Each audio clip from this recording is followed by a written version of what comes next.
Guided selling from RingDNA makes your entire sales team more effective by revealing exactly what reps should do and when to do it. Guided selling works by transforming sales data into a curated list of prioritized sales actions. So when reps start their day, they'll never again wonder which prospects and accounts or hot inbound leads to reach out to next. Guided selling even shifts reps' priority in response to real-time buying signals. Finally, even new reps can sell like seasoned ones. Let RingDNA be your guide to success. Learn more at ringdna.com/guided selling. That's ringdna.com/guided selling.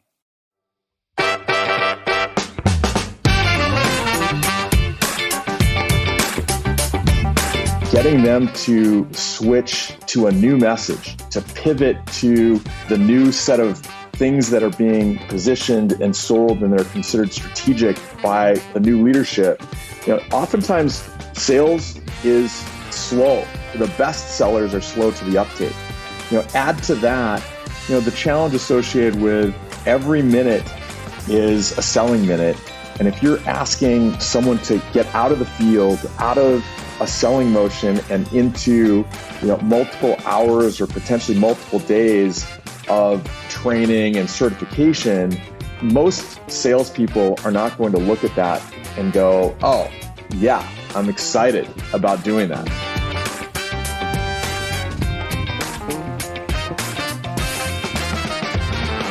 Hi, friends. Welcome to the Sales Enablement Podcast. I'm your host, Andy Paul. That was Jeff Santelices. He's the Chief Revenue Officer at MindTickle. And in this conversation with Jeff, we talk about a range of topics. We start with what it means for a seller to be sales ready. It's an important topic, sales readiness. And then we delve into the topic of sales learning, and we have a discussion around what are the levers that managers can pull that really make a difference in terms of improving sales performance. Jeff also shares the KPIs that he relies on to manage his team, and he reveals the one KPI that everyone uses that he thinks is totally useless. And then we also talk about QBRs and how to run an efficient one in the midst of this pandemic. All this and much, much more. But before we get to Jeff, let me ask you a favor. If you're a regular listener to this show, or perhaps this is your first episode you listen to, and you haven't had the chance yet to rate and review this program, well, it'd be doing me a big favor if you could leave a review for us on iTunes or a rating wherever you listen to podcasts. We'd certainly appreciate that. So thank you for your help. All right, let's jump into it. Jeff, welcome to the show. Thank you very much. It's a pleasure being here. So where have you been hanging out during the whole pandemic?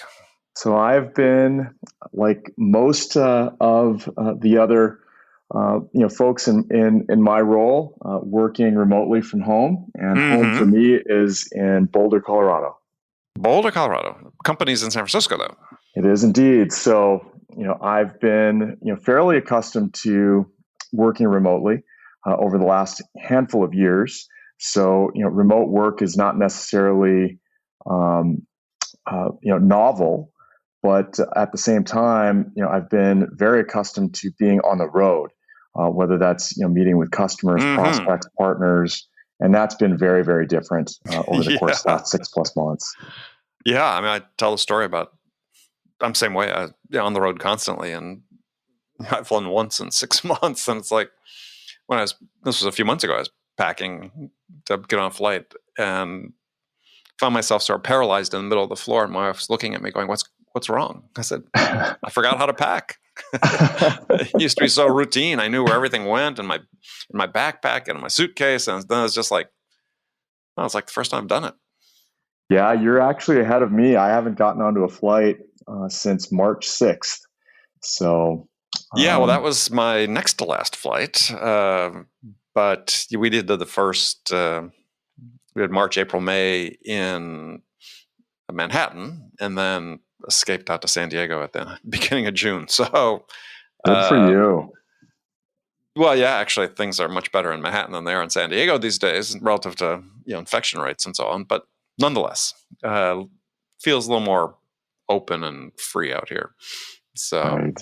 Yeah, we've been enjoying that. But well, let me ask you. I mean, this question I ask all my guests these days is okay. I haven't been on a plane for 6 months or more. What's the biggest lesson you've learned about yourself during the pandemic? It's a great question. What I've learned is, the opportunity. Well, the challenge of not being able to travel has actually, been an opportunity in many ways. I think, for those of us who have been, very traditional in their enterprise selling motion, have built the expectation and worked with the expectation that getting business done requires establishing an in-person relationship, being able to see a person in person, shake their hand, get a sense of their just how they're reacting in person, and being able to read off of that and feed off of that. Mm-hmm. What I've found over the course of the last handful of months is you can still establish a rapport.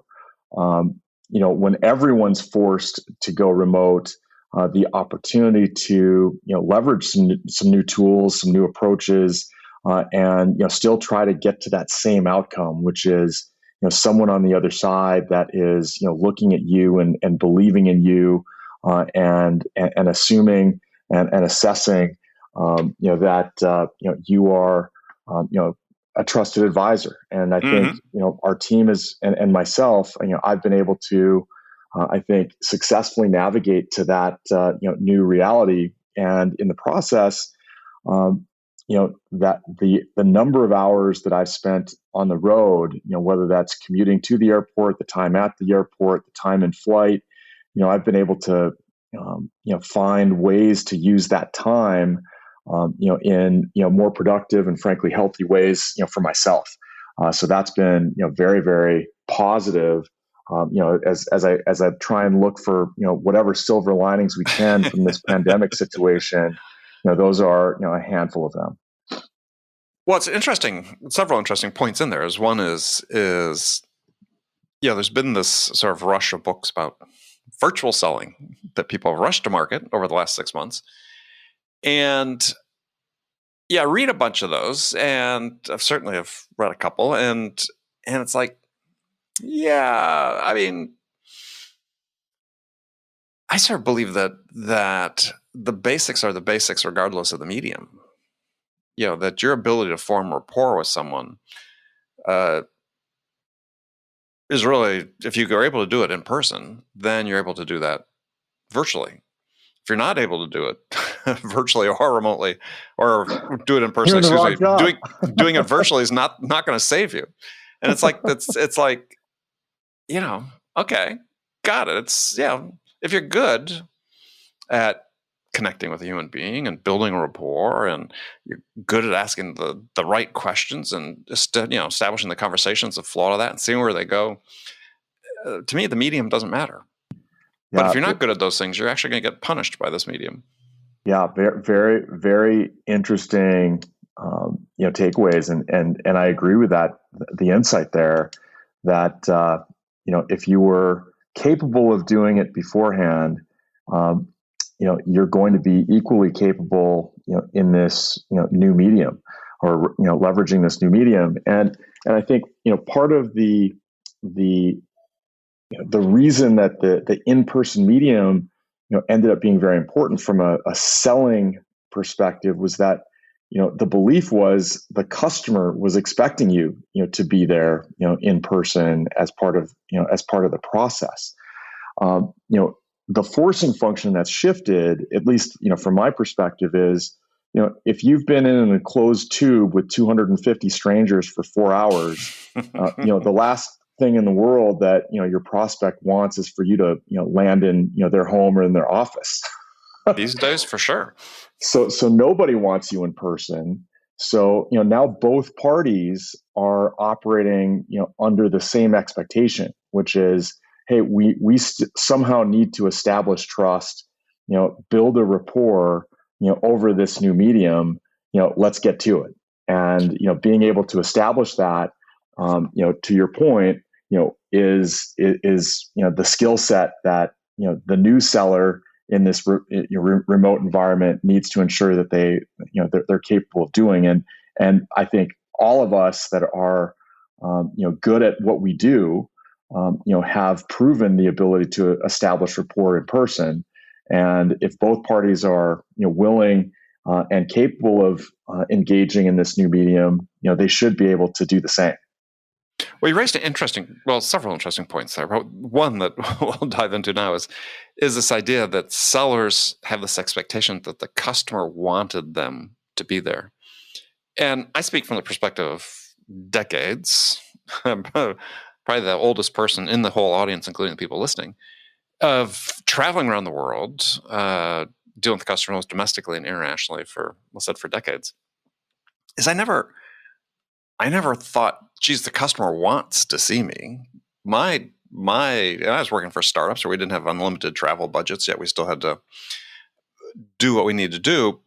But for me, it was always, I want to go visit them because there's something I could make happen, right? Whether it's creating momentum, moving to the next stage, answering specific questions. I never felt like the demand was coming from the customer. It was always like, yeah, I look at it as, I want you to invest some of your time in me because I've got something to give you and you're going to get a return on that time. Yeah, that's an interesting perspective. And, I'll agree with that. Certainly as a sales leader and as a seller, there is a desire to, capture the time of the customer. The time that you're in front of that customer is time that your competitors are not. Right. The Sure. time that you're, in front of them and potentially, reading and, better understanding, the customers, their issues, challenges, and seeing both the verbal and nonverbal language from the key champion, as well as, potentially others across the organization. There's positive there.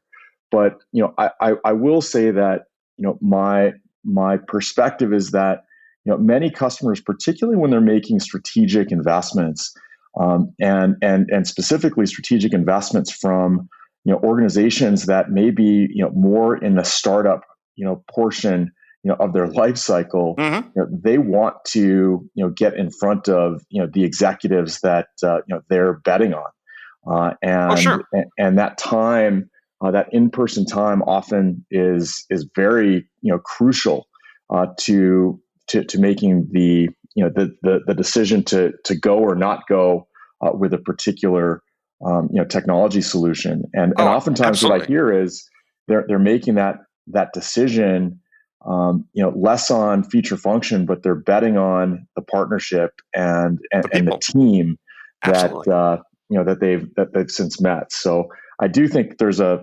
win in that relationship building on both sides. Oh, absolutely. But my perspective was slightly different, which was, and I agree on all those things you said, was that it's just who's creating the impetus for the meeting. And if you're saying, it's not saying you specifically, but if as a seller, you're saying, well, geez, I'm sort of waiting to take my cue from the customer. My contention is, well, that's the wrong approach. That's the wrong perspective to have on it. Because, you need to be, to the extent you can, you need to be driving that outcome in that conversation. And it doesn't mean that, they definitely want to see you. I worked for startups my whole career, practically, selling mission critical communications networks. Yeah, they wanted to see us because we were small. Oftentimes the size of the contract was bigger than our annual revenues. Right. So we definitely had to go meet them, but it was sort of done on our schedule. Right. And we weren't waiting for them to sort of say, well, we need to meet your guys. It's like, we're way ahead of you on that, right? We've got this planned out. And part of that was, I think this whole lot of discussion about travel and businesses, because sales teams are sort of, I won't say lazy, but not in the sense that people sort of talk about it. It's the travel sort of became lazy. It's just like, let's get on a plane, let's go see somebody. And I found it's a formative part of my career selling to major enterprises, working for startups where we had limited funds, oftentimes bootstrapped, is we had to be able to justify what was going to happen in that meeting in order to get approval to go travel. Mm-hmm. Mm-hmm. And I think it's such a great way for sellers to look at it. It's not just, well, I'm going to get on a plane, and it's like, no, what's going to happen? right? What's going to be the outcome that's worth it and to justify doing this right now? Absolutely. And there's just this rigor around travel that I think has been missing. And so I said we'd use it sort of lazily, but you really need to look at, so how do I use it strategically to advance the sale? Absolutely. Agree with everything that you just said there. Okay, we're done. That's all I wanted.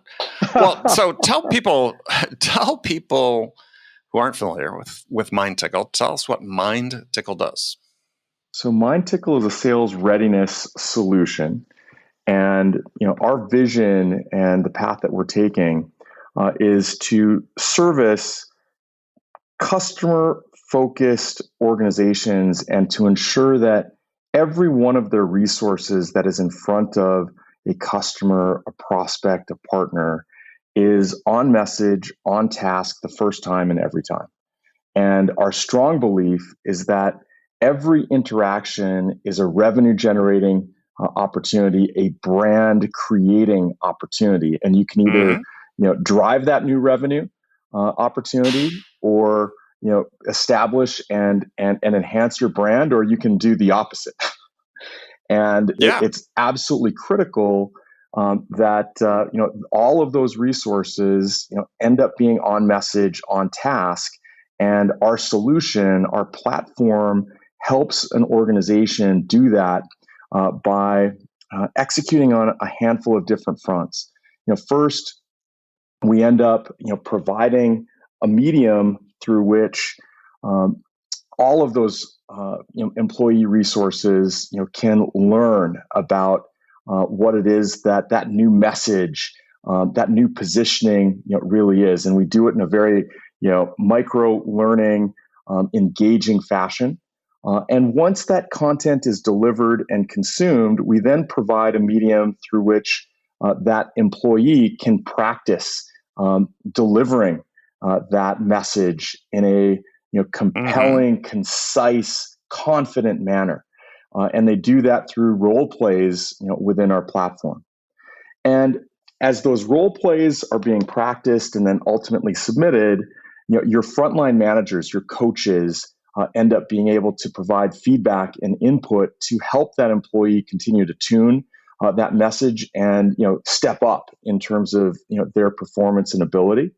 And then once the employee is actually in front of a customer or prospect, we provide a medium for the frontline manager to provide real-time coaching to ensure that when they're doing well, they're getting positive reinforcement and feedback. And when they're seeing gaps, they're also able to provide a consistent level of feedback and input, as well as remediation to assist that. And that coaching and feedback in execution in front of a real prospect is done through our platform, as well as through an automated bot that can record those calls, analyze those calls, and critically, in our platform, closing the loop of our enablement and readiness vision is assign automatically remediation capabilities, remediation programs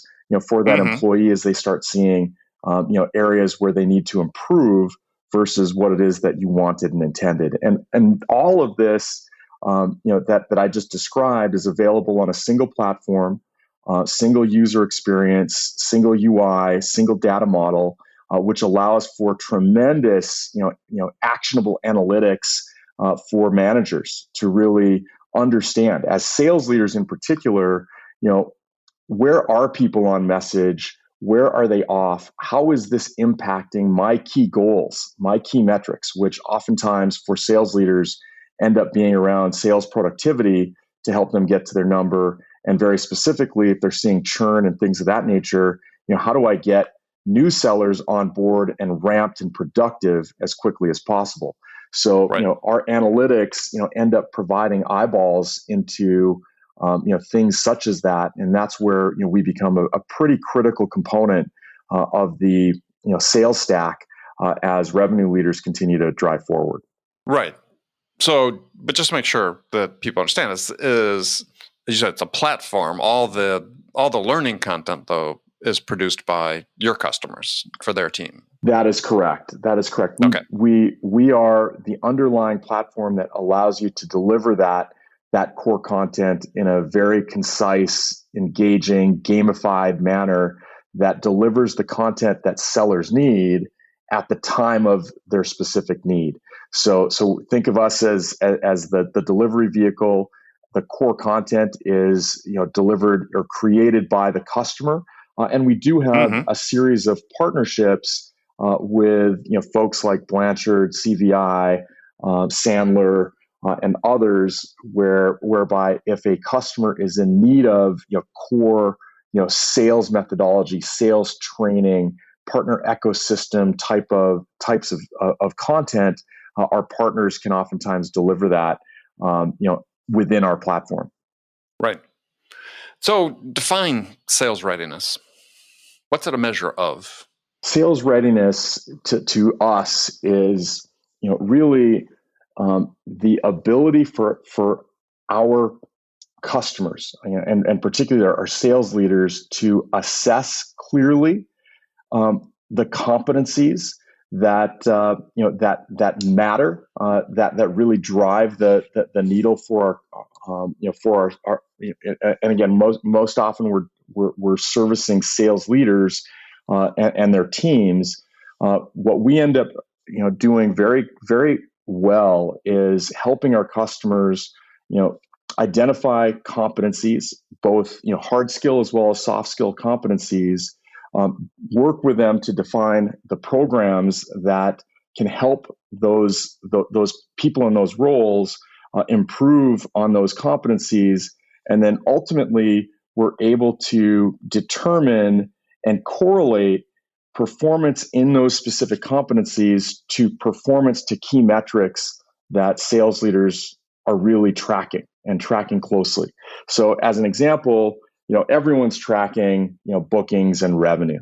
And what you'll be able to see is, who are the folks that are, actually performing on the revenue front, and how are they performing relative to the competencies that the sales team, the sales organization, the sales leadership have defined as being critical and important. And by being able to correlate those two things, what's interesting, and this is oftentimes, I think, something that many of your peers and you probably have seen this over the years as well.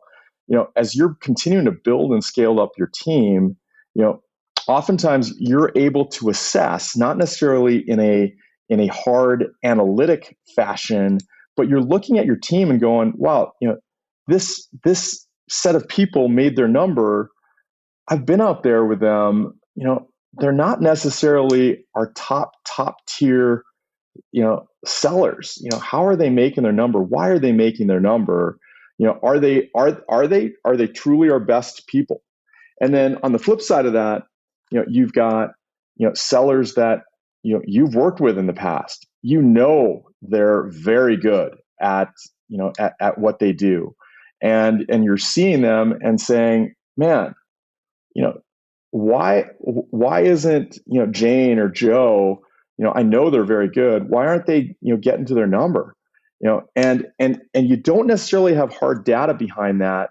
And if you were only to make your top 10% and bottom 10% analyses just based off of the number, you might be praising folks that frankly are getting lucky, and you might be culling folks that are really good, strong contributors, but maybe it was a bad patch that they were giving or bad timing. What we end up doing from a MindTickle which is an interesting point though, because I mean, let's face it, luck and circumstance play a large role in sales success. I don't disagree.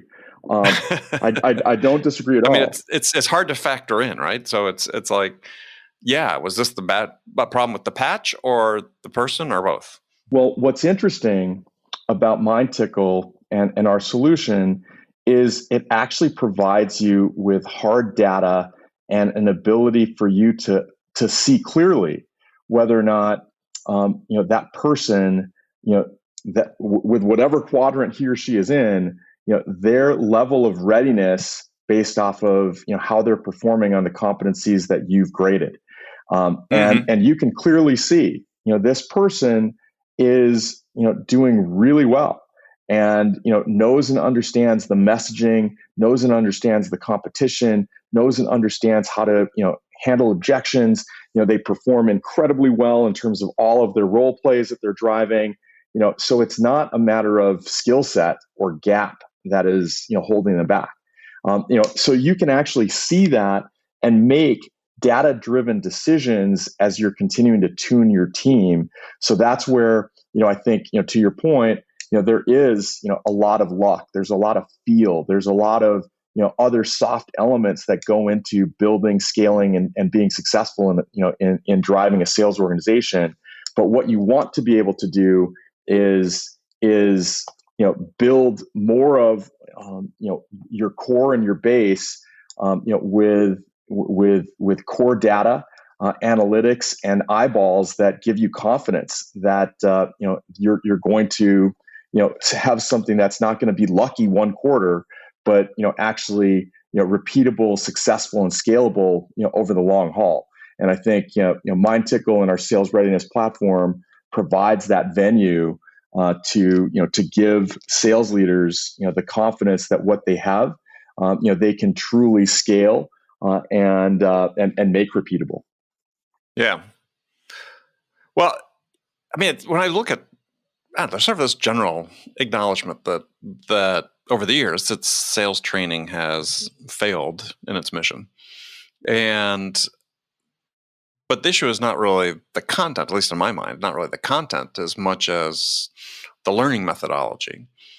And which is one of the things I'm interested in the platform that you have, is because I think it's one of those that's out there that says, yeah, and it's not just micro learning, but that's certainly a part of it. But it's in real-time feedback. It's the way people learn.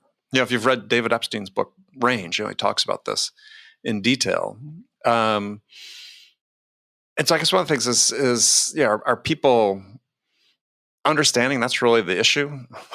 Because we don't see enough companies sort of abandoning yet this whole methodology of, hey, let's have a big annual sales kickoff meeting and we'll bring in an expensive speaker, which oftentimes in the past was me. It was paid well, but you'd walk away knowing that they weren't getting anything out of it, that they were retaining beyond 25 days. Yeah, it's a great observation. And if you think about the people that are typically in sales positions, these are folks that are highly they're very self-confident. They've been successful through many phases of their careers. Oftentimes they've been in the organizations they've been in. They've just come off President's Club and have made quota and have been in their multipliers. These are folks that they'll walk into the room confidently believing that they're the smartest person in that room. And getting them to switch to a new message, to pivot to the new set of things that are being positioned and sold, and they're considered strategic by the new leadership. Oftentimes sales is slow, or the best sellers are slow to the uptake. Add to that the challenge associated with every minute is a selling minute. And if you're asking someone to get out of the field, out of a selling motion and into multiple hours or potentially multiple days of training and certification, most salespeople are not going to look at that and go, "Oh, yeah, I'm excited about doing that," right? And whether that's virtual or in person, frankly, the time for a seller is oftentimes deemed lost time if they're forced into that selling environment. And the key to me is how do you flip the switch and make it something that sellers want to engage in, that they want to actually be a part of, because they believe that frankly it will help them in their quarter, it will help them in their deal, it will help them get to their quota and into multipliers. And as you mentioned, part of this is ensuring that you have a medium that takes into account the role and the personalities that you're trying to engage with. So you can't do traditional multi-day, multi-hour types of courses. It's not going to be something that is going to get adopted. And if you look at traditional learning and training environments, adoption for sales is incredibly low. So you need to figure out, and what it is that we've done is very much micro-learning based. It's very much gamified. One of the things that we found is that sellers are highly competitive. They all want to be at the top of name the leaderboard that's out there. And some selling environments absolutely love gamifying every element of their motion. And we've built on that front. Yeah, at the risk of being contrary, I think that's nuts, though. Right? I mean, it's. I mean, sales itself is competitive, right? I mean, just the nature of selling. We're competing against a competitor, whether it's another company or the company's status quo, the customer's status quo. I mean, and this is, I know, not part of the conversation we were planning on having, but I mean, it's like, yeah, isn't there like enough is enough on the competition and the stress that comes with it, and the expectations? And I'm sort of sensitive to this because we're on the episode of the show that's our show that's being published today, the day that we're recording this, is all about mental health and sales. Right. And one of the villains is gamification, quite frankly. That's interesting. So for us, as we look at it, we've taken advantage of, again, the mindset and the mentality of salespeople, sales leaders, and we've built, gamification to get them engaged, to make it fun, versus, make it stressful. So as an example, we have a capability, it's called High Fly, that we use for social engagement, across our user base, within a company. And what it is just it's almost like a 1980s style arcade game where you're part of there are multiple teams, and you're part of one of those teams, and you're working individually as well as part of a team to fly a balloon as high as you can possibly get to over the course of 3 different modules, 3 different questions. And what's interesting is as a question gets asked, it can be a general question, a general trivia question that could be just very fun.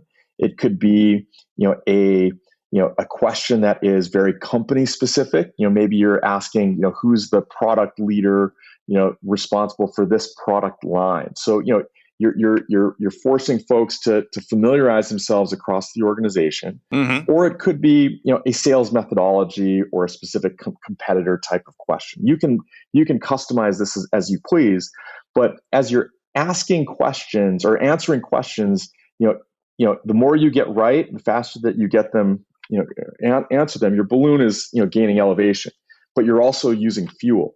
So at some point in time, you need to get more fuel. And how you do that is, through, socially engaging either with your team or with other participants, in the game. And if you think about that, this isn't a high pressure situation. This is, making learning actually very fun and using it in the context of, a familiar UI UX, as of an arcade game, and mixing in both fun trivia as well as important elements that people need to, learn and recall and retain. So that's an example of gamification that doesn't put stress into the equation, but rather puts fun, and social engagement into the equation. And that to me is where you strike a nice healthy balance. Yeah, and I didn't mean to attack gamification per se. It's just that you have so many things in sales that are enabled by technology that we do because we can, not because we should. Right? And that's, I think, what I'm asking people is just be more thoughtful about that.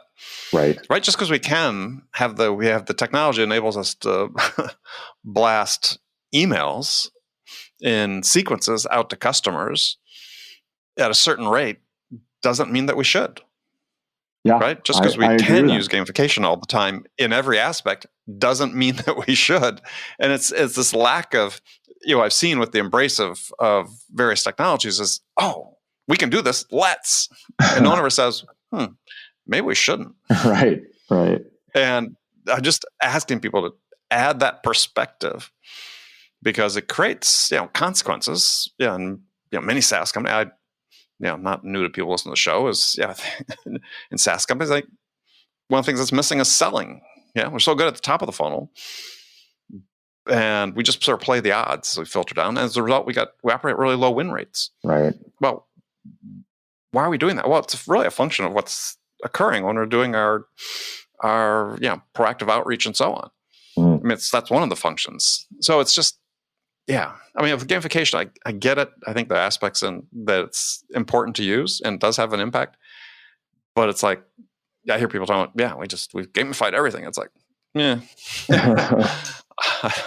because I think people get tired of it. That's the other part, right? If it's one thing if it's something we do every quarter or something we do, at some interval that does make it fun, makes it a contest, so on and so forth. Great. But it's like part of the daily routine. I just wonder whether people just sort of begin to tune it out. Interesting. So, but anyway, so I was going to ask you a question. So, because really, this is a platform. One of my passions is I think where there not enough happens in sales is this continuous learning. Mm-hmm. And you addressed it. You said the top sellers, oftentimes, wrinkle their noses when you have things like, hey, spend time on this platform and learn, which I think is more symbolic of the larger issue, which is getting sellers to invest a sufficient amount of time learning. But I'm just sort of curious is when you look at your own sales team, what's sort of the biggest learning need that you see? Yeah, great question.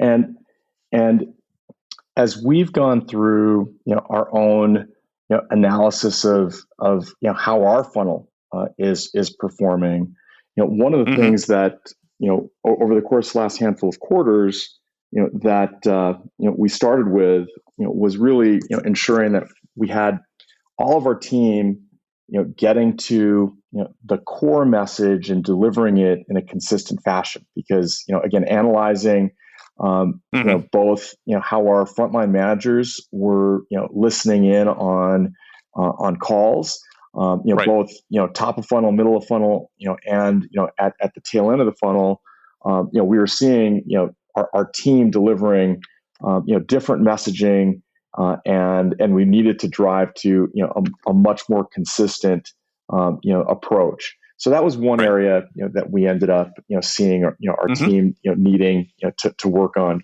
quite a bit.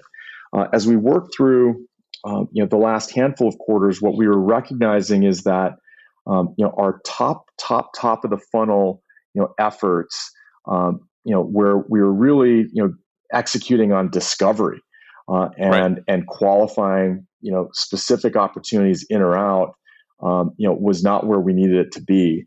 So recognizing that, we ended up focusing in over the course of a quarter, starting with just as you mentioned, a QBR, where we brought in an outside expert that is very adept at and has a proven methodology for top of the funnel discovery and objection handling. We started with that as a session during our QBR, and then followed that through over the course of the quarter with a series of missions and role plays and other activities that would continue to reinforce what it is that we learned and take our sellers up through the next levels of learning. So for us, using our analytics to understand where we were weak and challenged, and then leveraging our platform over time to not only intake some of the best practices, but also ensure that we were delivering content that would help them continue to move up level on this skill set, and then continue to measure it over time. Those were the areas that I think we've been focused on over the course of the last 6 months, and I think it's proving to show some significant value even through this COVID window where I think all of us thought the sky was going to be falling. We've actually found a lot of folks that are after we got through the initial shock of the shutdown, they're recognizing that investing in this area, in this arena, now that they've got fewer people that need to be more productive, or they're finding themselves with growth that they didn't anticipate as they went through their replan. They're actually making bigger investments, and we're able to uncover those opportunities. Partly because of the investments that we made over the course of the last 2 quarters. Yeah. Well, what's our final question for you is in this, more, I don't want to say philosophical necessarily, but my experience has come to realize over the years of building teams and consulting with companies extensively about this is that there's a limit to how much benefit you get out of sort of skills training. And at some point, the difference between tiers of performers is more about mindset and perspective, right? Having a better understanding of what their job is, or a growth mindset versus a fixed mindset, or whatever dimension you want to take on that. And so how do you look at, well, how do we educate people about that? Because I think at a certain point, the marginal gains, the incremental marginal gains you get from training are small, but if you get people to look at what they're doing differently, perhaps that's where you get more gain and more impact.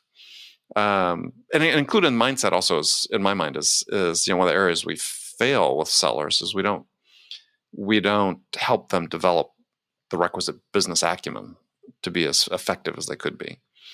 So I was wondering, how do you train those things? Yeah, that's actually a great insight. As I think about some my own approach to some of this, I think about from a growth aspect perspective, ensuring that we're even within a specific role, ensuring that we're providing our team members with a path to growing, expanding, getting promoted, getting from one level of seller up through another level of seller, so that they actually have a view into a career path and a career track, and they know and understand some of the skill sets that they need to showcase in order to move from one level to the next. So as an example, the career tracking and pathing that we've seen. We don't have all of these levels here at MindTickle today, but at the starting point is a BDR. So a lead development rep coming in. They will assuming they hit the right marks in that specific role. Their next role is an associate account executive job. Where they'll take smaller opportunities, they'll have a smaller quota, smaller opportunities, and they're doing a mix of selling and business development. Then they move into an account executive seat, and then as they get more proficient at selling and closing larger deals, they ultimately get moved into a global account manager role, or a GAM role, where they're managing a smaller number of total accounts, but these are very large strategic accounts that they need to manage across organizations, and that career track and trajectory, having clarity for the reps in terms of what their path looks like, what skill sets they need to develop over what time frame, is a critical piece part to seeing who actually has aspirations to move up and through that through those various roles, and who, frankly, wants to be the best at at a specific level, a specific role, without necessarily moving, transitioning, et cetera. So as an example, I have folks that it's clear to me, they are very happy being a career BDR. It's what they like. It's what they intend to do. And with both parties, management and the individual all understanding that, then we can maximize how we engage with that individual over time. For those that have bigger aspirations, then we can put a different track, a different set of goals in place that all of us are working towards. And underlying all this, of course, our platform can help with that. But as a leader and a sales leader, navigating through that growth mindset, understanding the individual and giving them a track to success is part of the core equation that I think is key. Yeah. Well, there's music in my ears when you said somebody wanted to be a career BDR. It's like just so many companies have this sort of, it's almost like academia, right? Sort of publish or perish, or up or out, and it's like people are good at this job and they enjoy it.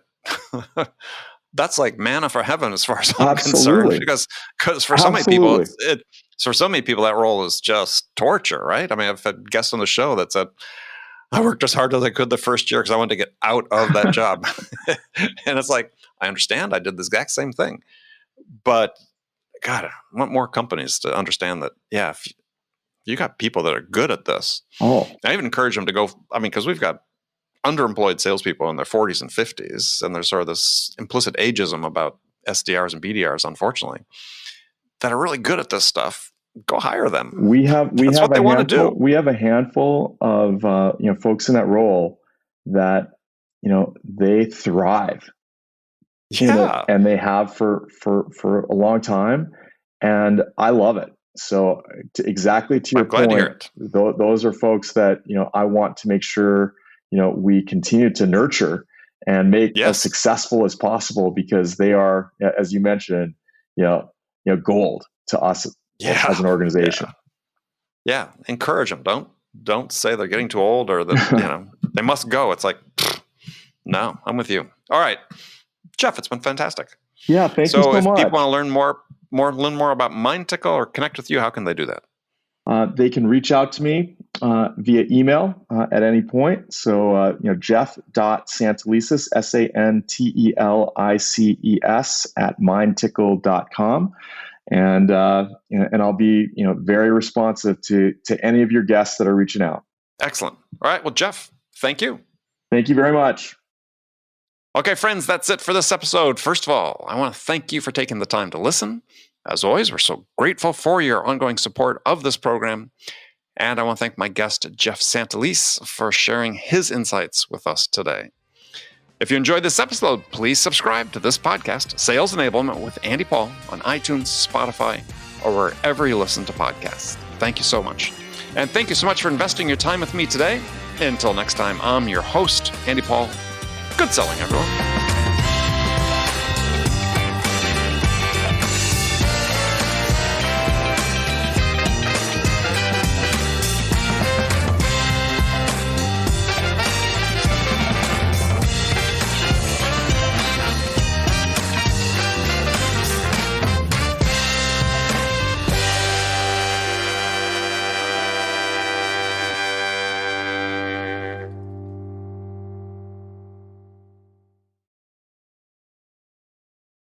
RingDNA is the leading sales enablement platform that uses AI to help scale business growth.